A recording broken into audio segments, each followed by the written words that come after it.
We on Fire Sports Podcast, the spot, season number 5, episode number 7. And we back at this thing, man. I hope you guys had a great weekend, man, as we bounce back into, for most, a young working week, young grinded out week. But I hope you guys had a great weekend. Hope you guys were able to let your head down and relax and enjoy what we had across the sporting landscape. If this is your first time listening, we on Fire Sports Podcast, the spot. We provide hot fire takes and analysis across the sporting landscape. And if you're OG of the show, I appreciate the check-in. I appreciate the continued love and also to feedback.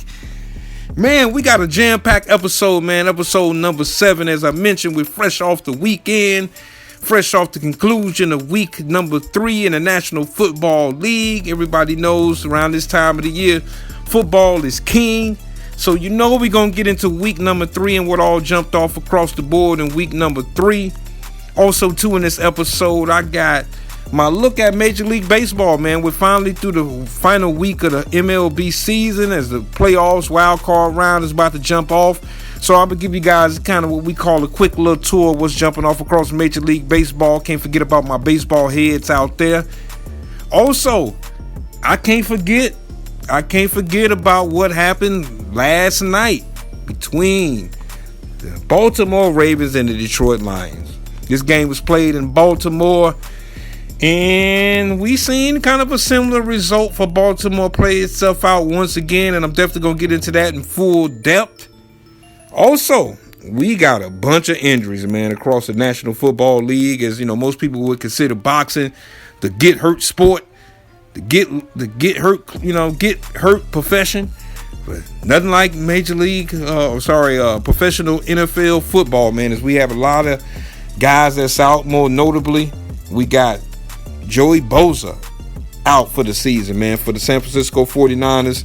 Definitely feel bad for him, man. This is the second ACL injury that he's had on the same knee, and it's just not looking good, for him just kind of moving forward in the future. I wish him the best, first and foremost, man. He's one of my favorite defensive players, seeing him as a standout at Ohio State back in college, man. So I wish Bosa, well wishes, man. Hopefully he can get back on the field as soon as he can and be, a productive football player. He's been pretty much to his career minus the injuries. Also, we got James Conner, running back for the Arizona Cardinals. He out for the season.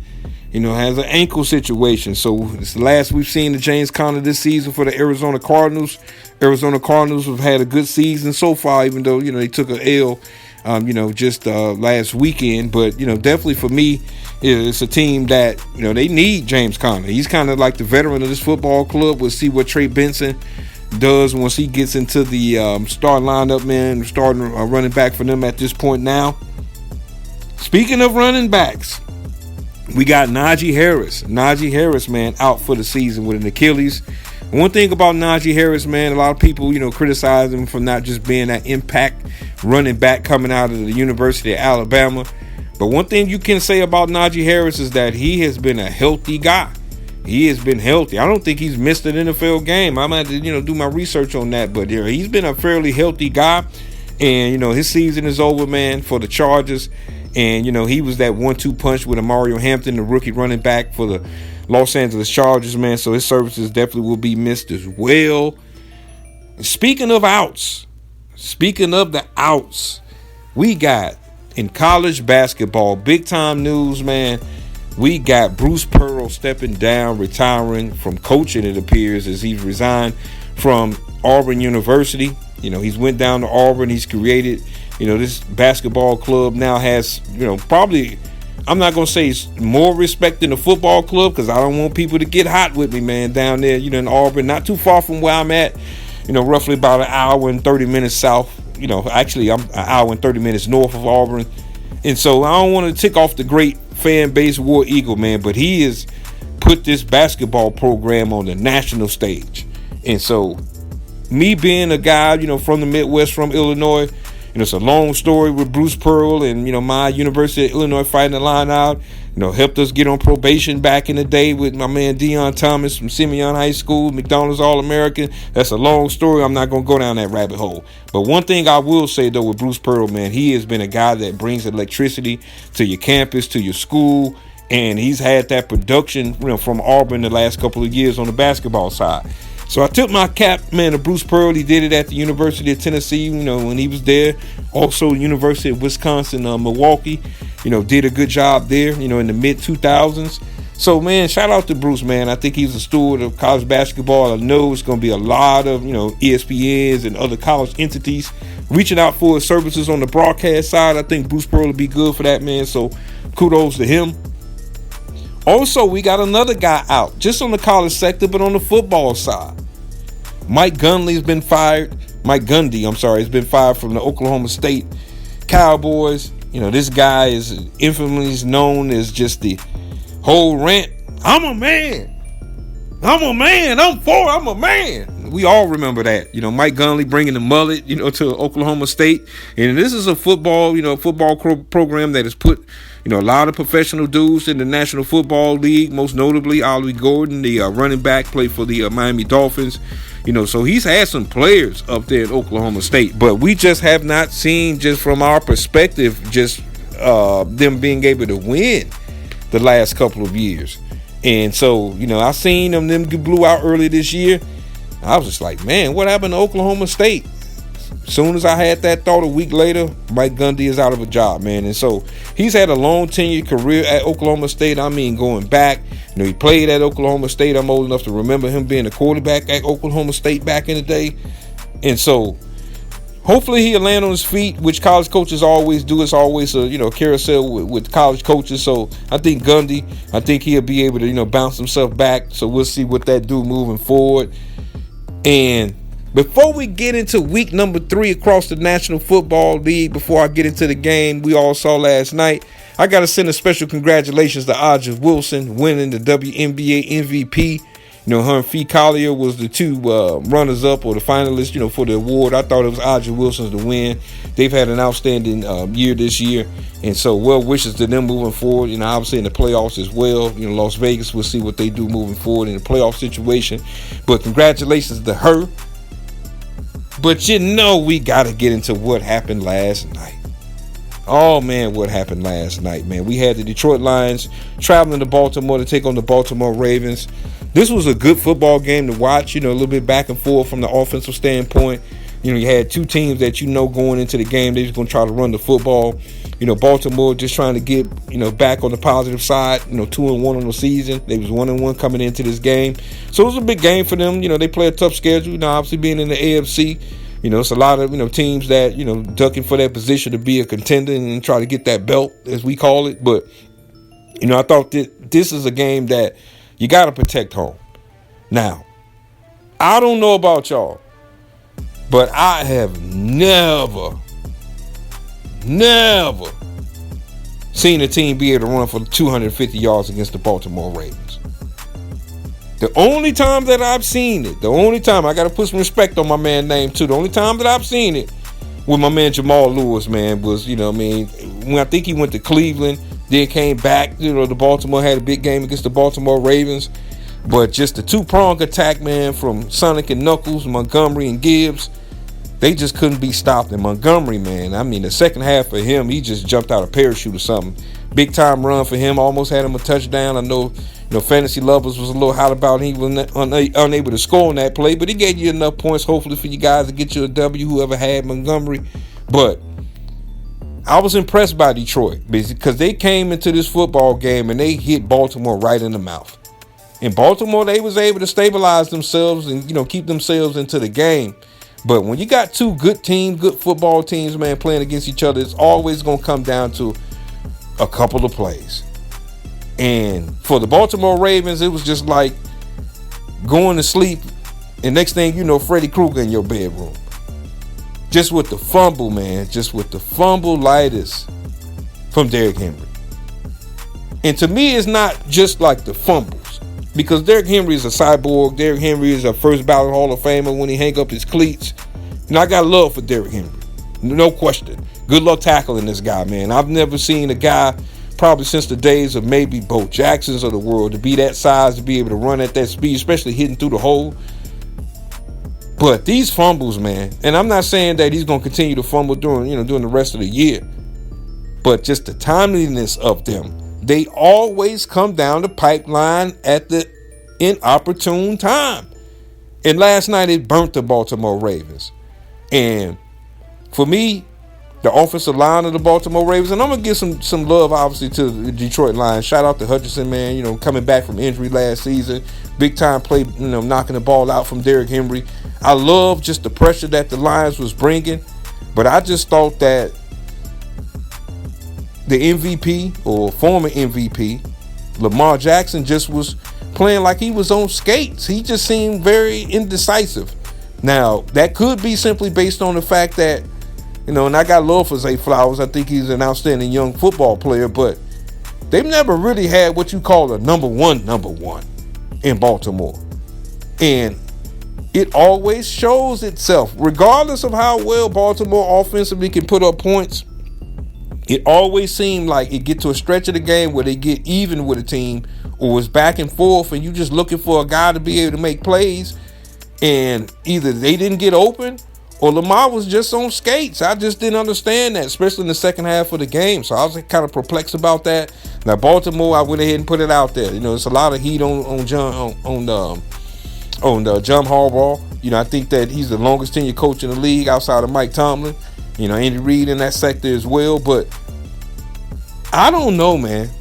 I don't know. And maybe this could be a situation where it could fortify them moving, through the rest of the season for the Baltimore Ravens. Am I concerned? I'm a little bit concerned. Now, in all fairness to the defense, Madubuike was out. So I knew that was going to be a key cog. Madubuike, one of the best defensive linemen in the National Football League. And his absence was missed. Also, too, Van Noy didn't play in this game. Linebacker for them, super OG in the league. He was missed. So I'm not sure where Baltimore, obviously, they got to pick up the pieces. They play KC next week. That's going to be a big primetime game, obviously. So we'll see what this team do moving forward, man. But I was kind of taken back, like, here we go once again down this street. Down M Street, as they would say, man. Just turn over at the wrong time of the game. It costs the Baltimore Ravens, especially when your defense really can't stop nobody from running the football.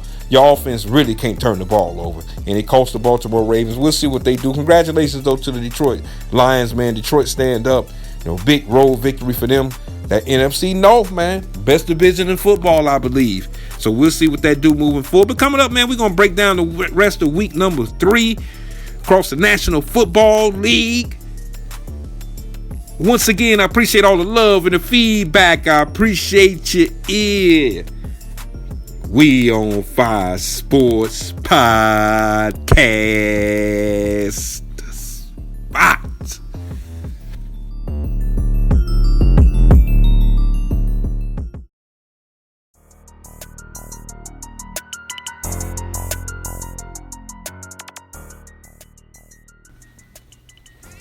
Welcome back.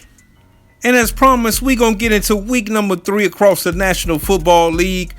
And as I mentioned on last episode, this week really was about, the 2-0 team, seeing if, some real umph into the 2-0 hot starts. I had the Colts coming in 2-0, and got the Chargers coming into this week 2-0. So there's a couple teams out there that, people was taking a look at, really across mostly the AFC side of it. If these teams are, contenders or pretenders. And week number 3, we got a little straightening a little bit on that, man, the early part of the year. And we're going to get right into it, man. The first game that coming to mind for me just on that tip would be the Los Angeles Chargers taking on the Denver Broncos. And I said before, and OGs of the show, y'all know what to do. I predicted the Chargers to win the AFC West coming into the season. I thought that Jim Harbaugh effect, it still had some upside to it. And I felt like Justin Herbert, really was going to get the training wheels taken off of him and have the ability to throw the football. We've seen a good season so far from Quentin Johnston. And I'm liking what I'm seeing just from the offensive side from the Chargers. We had some breaking news from out there in Charger land. Najee Harris is out for the season with the torn Achilles. And so the Chargers, now they got to bounce back and be able to try to figure out, their running game is they got the rookie under him, or Hampton. But we'll get into that a little bit, later down the slate about the Chargers and all of that. The Broncos coming in, this was a team that was 1-1 on the year. Bo Nix, didn't have that pop as he did the early part of last year's freshman in the rookie season in the National Football League.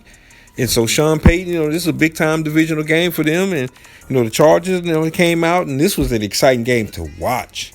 I was taking a look at this football game, and, it came down to the end. It was a field goal kick, by the Chargers. And I think that, Jim Harbaugh, this is a team that shown so far this season they can win close football games, or they can be in a position where they look, imposing from the early part of the game, win those games as well. So they go to 3-0 in the season, man, able to win this game 23-20. I just think that for Herbert, he just showed having 300 yards that, hey, look, if they need 300 out of me, if the running game is down a little bit, I'm versatile, can use my legs and be able to make plays, and we saw that. So the Chargers move on to 3-0 on the season. And one game that, I got some personal interest in, man, my Chicago Bears taking on the Dallas Cowboys up in Soldier Field. It's a good time of the year, man, fall time up in Chicago, my native homeland, and good to see both teams, both traditional teams across the National Football League be able to lock horns in a classic NFC matchup. But the Bears was able to pull this one out 31-14. The Bears, from a defensive standpoint, this team last week came off giving up the 50-piece to the Detroit Lions. And, it was just, shameful. Chicago is a defensive town first and foremost. And so it just was a bad taste in the mouth for a lot of Bears fans out there. And so that was the first thing I was kind of looking at, just seeing what the defense was on. Here the Cowboys to 14 points. C.D. Lamb, he got injured, went out in this game. Looked like he's going to be out 3 to 4 weeks with the high ankle sprain. And the Bears, offensive side of the football for them, and Caleb Williams, 4 touchdowns, man, probably his best game as a professional. We all know, and there was a lot of, talking heads out there, man, just debating whether or not it was a good performance by Caleb Williams, saying that the Dallas Cowboys defense was straight up garbage, and it is trash. But, this is professional sports. Whenever you able to get a win and have a good performance, ain't no excuse for that. And so if Caleb would have went out there and not played well, the whole talking heads and national media and local media would have been on this dude back. So, give him kudos, man. I'm liking what I'm seeing from the offense. Luther Burden making plays. Colston Loveland making plays for the Chicago Bears. Cole Kmet making plays. Of course, you got DJ Moore. Can't forget about Roma Dunze. Swift was running the ball real good for the Bears. And so, the Bears, man, we go to 1-2, man. First victory of the year. Cowboys dropped to 1-2 on the year. Both these teams, a lot of people predicted them coming into the season, probably having a chance to get into the playoffs in the NFC picture. And things still could be up. It's first 3 games of the year, man, for my Bears. Good victory for us. We move forward next week, taking on the Las Vegas Raiders. See if we're able to, get consecutive victories before our bye coming up, man. But shout out to the Bears, man, and Caleb Williams and Ben Johnson, his first win as an NFL head coach, man, in that one.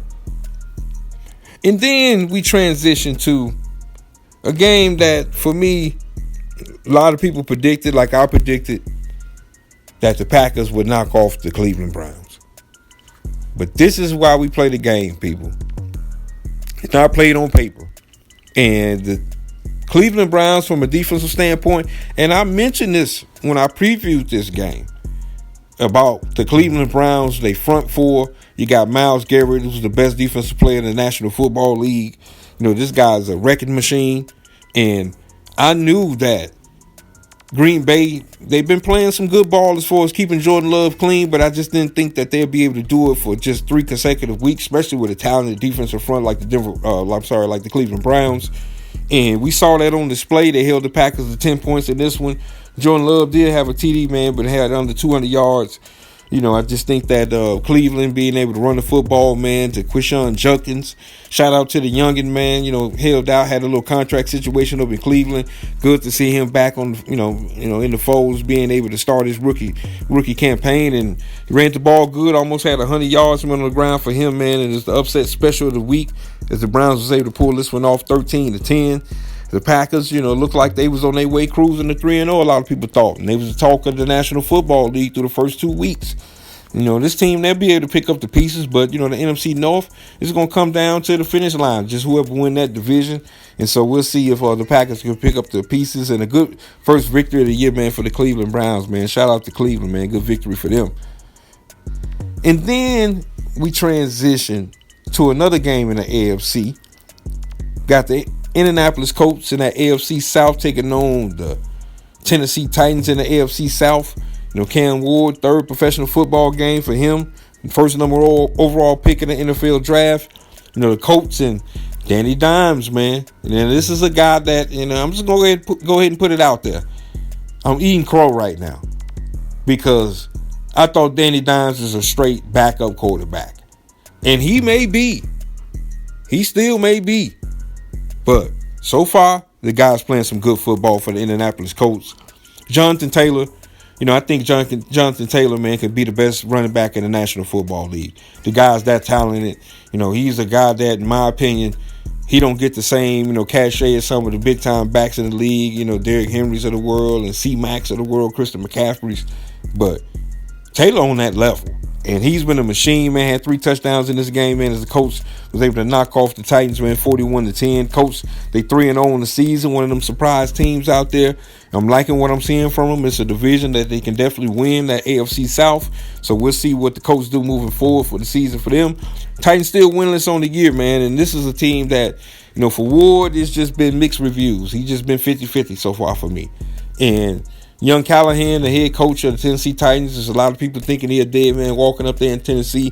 They got a new front office up there, the first year for the general manager up in Tennessee. So we'll see what the Titans do, man. If they able to, get them a win, man, before we close out September, we'll see what that do.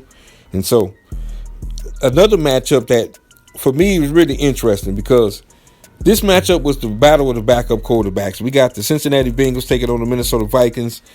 And both these teams, Joe Burrow out 3 months. McCarthy look like he's going to be out about a month.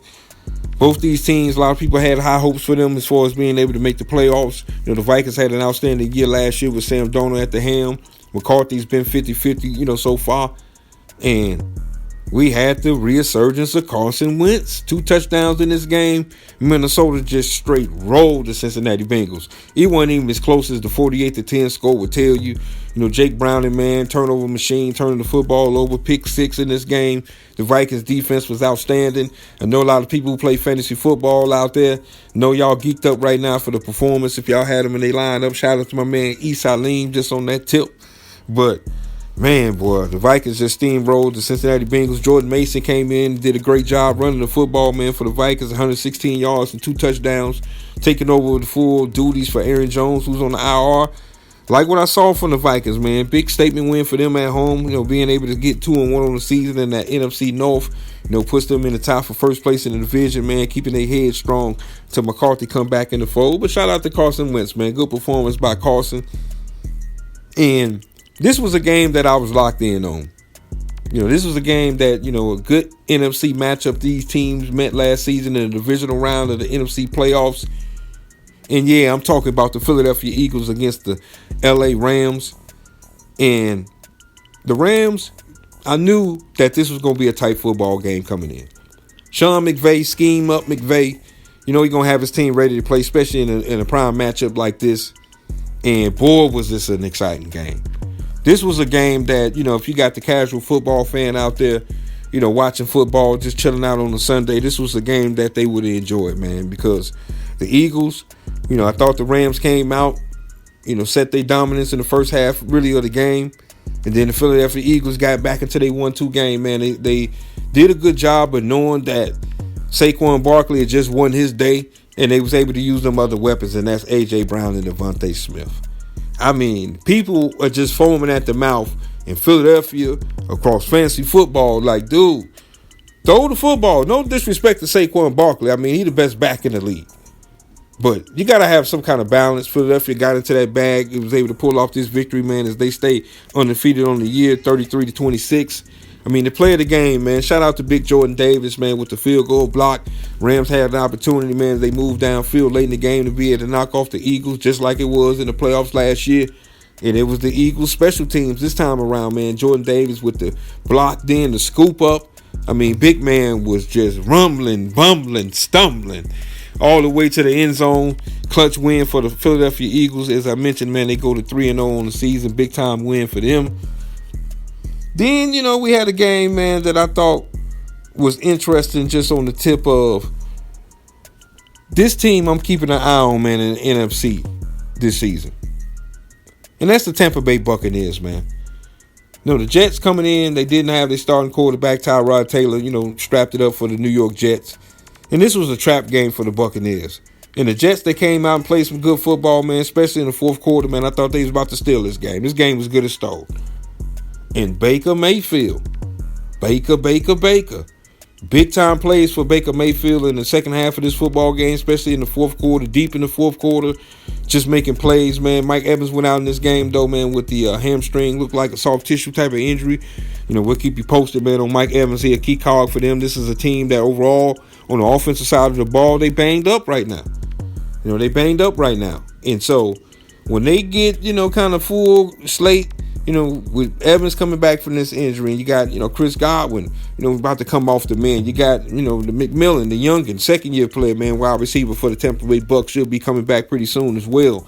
And so this is a team that sneaky could be, a contender. Not only a contender, but if they lock up some home field type of situation, man, this could be a team that could get two-step their way to a Super Bowl this year, man. So, we'll see. I'm liking what I'm seeing, though, by the Bucs. Big-time clutch win for them.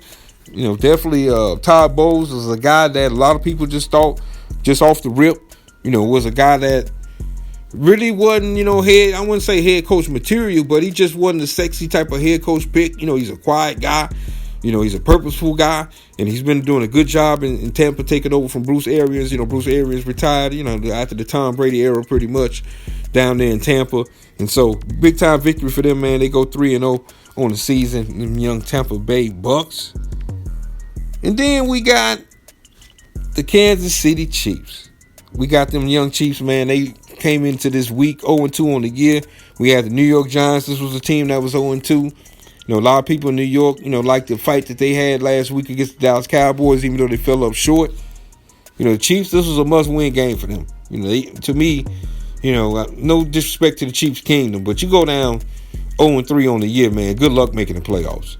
Especially with the schedule that the Kansas City Chiefs got coming up, good luck with that. You got Baltimore, you got Buffalo coming up on their schedule. So it's not easy sledding coming up, so they definitely had to win this game. They was able to pull this one out 22-9. Patrick Mahomes, man, just doing with less right now. Travis Kelce, just not the same guy. I don't want to throw dirt on Travis Kelce because he arguably might be the greatest tight end of all time.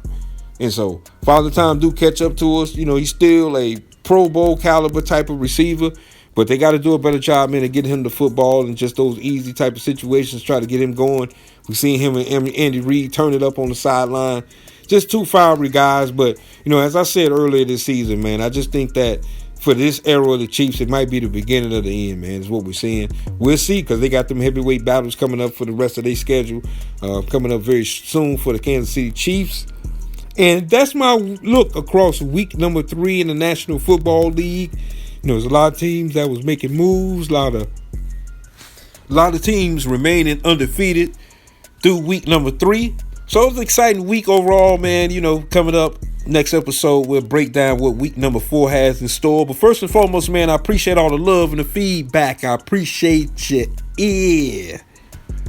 We on Fire Sports Podcast,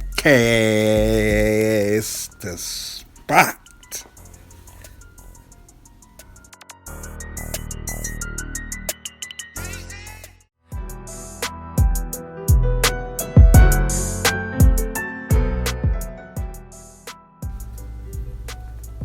Before we get out of here, man, don't forget to check us out on Twitter at We On Fire Sports, or X if you guys want to roll with the X.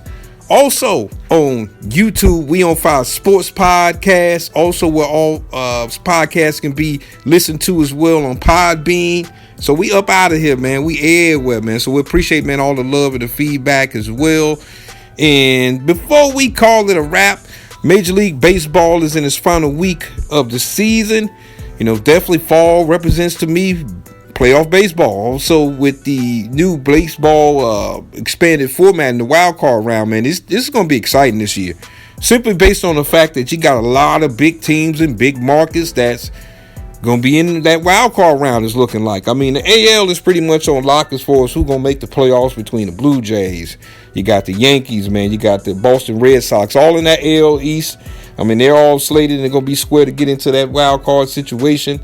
Also, we got the Detroit Tigers, who this is a team that let off the gas a little bit, and the Cleveland Guardians is right on their heels. If you'd have asked me a month and a half ago, this was easily the AL Central was easily Detroit's to lose. This team, just kind of slid down a razor blade into an alcohol river and lost their last 9 out of 10 games. And so right now they're in a rock fight with the Cleveland Guardians, man. We'll see how that turns itself out. Also, we got the Mariners also with the Houston Astros in that AL West. They battling it out, but it looks like both those teams are going to get into the, the wild or get into the playoffs rather. So the AL is kind of locked outside of, that situation with Detroit and Cleveland. We'll see what they do, man, coming up. I think they match up against each other as well this week. So we'll see what that do.